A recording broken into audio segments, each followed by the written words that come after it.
Lo que vamos a ver hoy es cómo diseñamos y producimos los combustibles renovables. Para eso vamos a ir por diferentes emplazamientos del centro. Vamos a empezar con el laboratorio de formulación y fluidos, donde vamos a ver cómo analizamos residuos y luego el producto final. Bueno, Aurora, estamos en el laboratorio de formulación de Repsol. Aquí os dedicáis a analizar las propiedades de diferentes productos, residuos, por ejemplo. Pues mira, por ejemplo, el aceite de cocina usado o los restos de poda son residuos que podemos caracterizar en profundidad para ver cuál es el mejor proceso industrial que podemos aplicar para conseguir producir combustible renovable. Según las propiedades, tendrán unas características que son óptimas para distintos procesos y en base a eso llevamos a cabo su caracterización y así luego lo llevamos a los procesos que tenemos, las plantas piloto, para poder conseguir producir ese combustible renovable que podemos luego posteriormente en el mercado. Bueno, los residuos orgánicos además no serán lo mismo los del norte que los del sur o la estación del año, ¿no? También cambiarán. Cada propiedad la tenéis que tener muy clara antes de llevarla a una planta. Exactamente, antes de llevar a una planta tenemos que estar seguros de cuáles son sus propiedades y como bien dice, depende de si estamos en el norte o en una estación que por ejemplo si están produciendo mucho residuo de poda, pues tendremos que conocer esas propiedades y esa variabilidad para adaptar nuestro proceso a esos residuos que son estacionales, por ejemplo, o que pueden ser en verano o pueden ser en el sur y así adaptar nuestros procesos y elegir cuáles son los residuos que podemos aplicar en cada momento y según la estación del año, las condiciones de operación, etcétera. Esto que vosotros hacéis en este laboratorio, claro, ahora hablamos mucho de combustibles renovables, pero lleváis mucho tiempo atrás ya ensayando, analizando cada producto. Exactamente, nos tenemos que anticipar muchísimo a los procesos industriales para asegurarnos que conocemos en profundidad los productos que vamos a introducir en los complejos industriales, en los procesos, y con lo cual podemos llevar 20 años en los distintos estadios de desarrollo de las tecnologías que vamos a aplicar posteriormente a nivel industrial para conocer muy bien esos detalles en profundidad de cuáles son sus características y así conocer luego lo que vamos a estar utilizando en los complejos industriales para optimizar las condiciones de operación y conseguir las mejores combustibles renovables que cumplan con las especificaciones necesarias.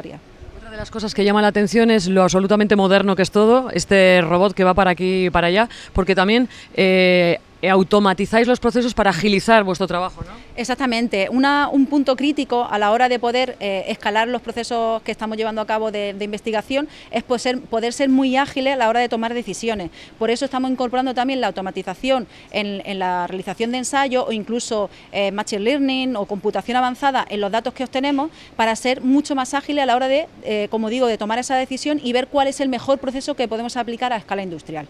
Por lo que esta especie de rumba que tenemos aquí, en realidad es una Thermomix que va mezclando los productos y lo va llevando a los diferentes investigadores. Sí, o sea, este que tenemos aquí detrás es más el que sería como una Thermomix. Al final lo que hace es una receta, es decir, nosotros introducimos los datos de una receta que queremos hacer de un combustible y este robot nos mezcla los distintos aditivos y combustibles que queremos obtener. Este de aquí lo que hace es transportar las muestras a los distintos instrumentos para realizar ensayos. Y esto es lo que llamamos Self-Driving Lab, es un laboratorio completamente autónomo. Somos capaces de lanzar una receta a este robot y completar todo el proceso de forma autónoma y hasta obtener los resultados que los tenemos en un software que tenemos en la nube. ¿Está aquí la cuna de los futuros combustibles que en unos años veremos en la calle? Sí, desde luego. Aquí es donde comienza esa semilla de los futuros combustibles renovables que vamos a poner en el comercio y que nos ayudarán a poder reducir las emisiones de carbono, sin duda alguna. Juan Pablo, estamos en una planta, digamos, intermedia. No se puede coger todo lo que se ha analizado, ensayado en el laboratorio y llevarlo directamente a una planta. Sería un riesgo tremendo para Repsol. Efectivamente, como estás diciendo, antes de ir a una unidad industrial, a una planta, tenemos que pasar por una planta piloto. En la planta piloto tenemos que asegurarnos la operación, la operatividad, que no vamos a tener problemas a una escala industrial, y lo segundo, tenemos que estudiar cómo va a impactar en los catalizadores que tenemos actualmente instalados en nuestros complejos. Además trabajáis a escala, lo que aquí es 1 gramo, ¿cuánto sería luego en el proceso industrial? Lo estáis viendo, o sea, las plantas piloto tienen una escala 1 a 1 millón, es decir, nosotros con 1 gramo simulamos lo que va a ser 1 tonelada en un complejo industrial.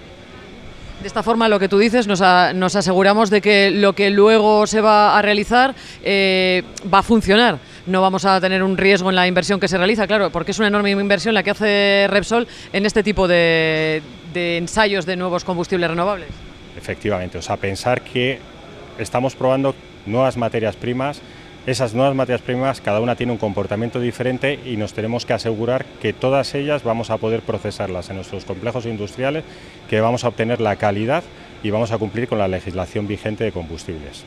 Y Entre esta planta y luego lo que es la escala industrial final, la planta que va a haber en Bilbao, en el puerto de Bilbao, digamos que va a ser una planta intermedia, ¿no? Una planta demo que llamáis.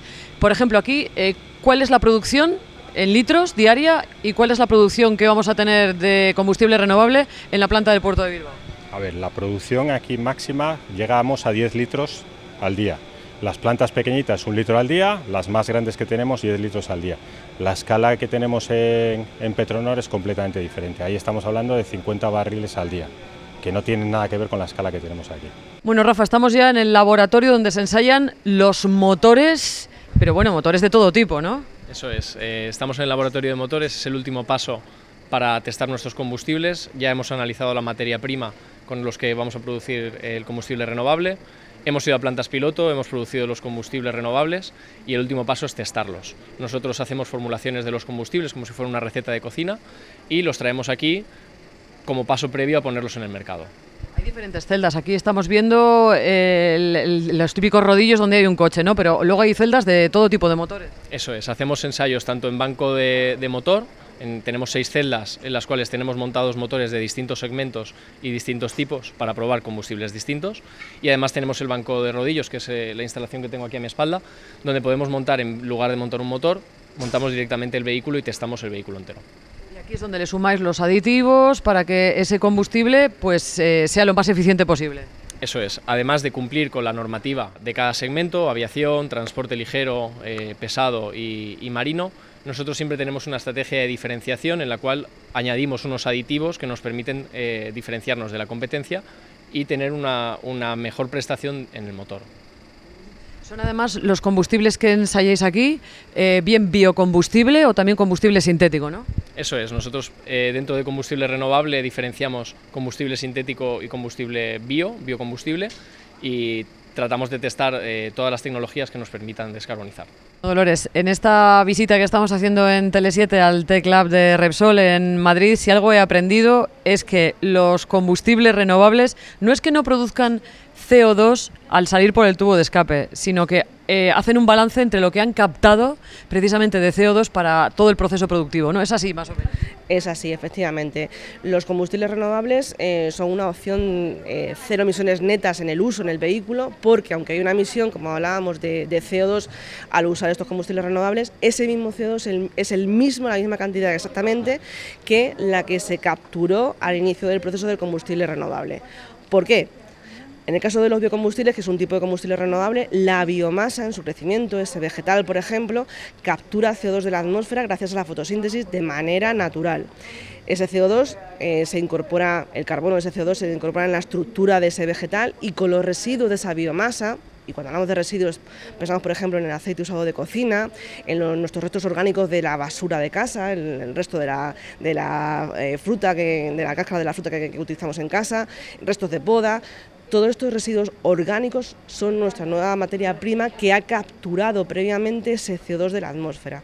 Lo transformamos y llegamos a moléculas de hidrocarburo renovable que químicamente son muy parecidos a lo que tenemos hoy en día de origen convencional, con lo cual el vehículo que nos está esperando, el tuyo por ejemplo, puede usar perfectamente estos combustibles renovables sin tener que hacer ningún tipo de modificación. Al usarlo, pues en el vehículo se emite CO2 por el tubo de escape, pero ese CO2, como decíamos, es el mismo que el que capturaba previamente la biomasa. La otra gran familia que tenemos dentro de los combustibles renovables, los combustibles sintéticos o e-fuels, pues hacen un balance equivalente. Aquí capturamos CO2 de manera industrial, lo que hacíamos en los biocombustibles de manera natural con la fotosíntesis, aquí lo hacemos de manera industrial, capturando CO2 de la atmósfera o de fuentes concentradas. Producimos hidrógeno renovable, por ejemplo electrolítico, y con esas dos materias primas sintetizamos moléculas de combustibles sintéticos, ahí su nombre, o e-fuels, que también se denomina. Cuando lo llevamos al vehículo es compatible con él porque las propiedades son muy parecidas, pero al usarlo produce CO2 por el tubo de escape, pero ese CO2 es el mismo que el que se capturó previamente, industrialmente en este caso, para poder fabricar ese combustible sintético, con lo cual lo que hacemos es un ciclo cerrado de ese CO2 que nos da también la posibilidad ilimitada de fabricar estos combustibles sintéticos.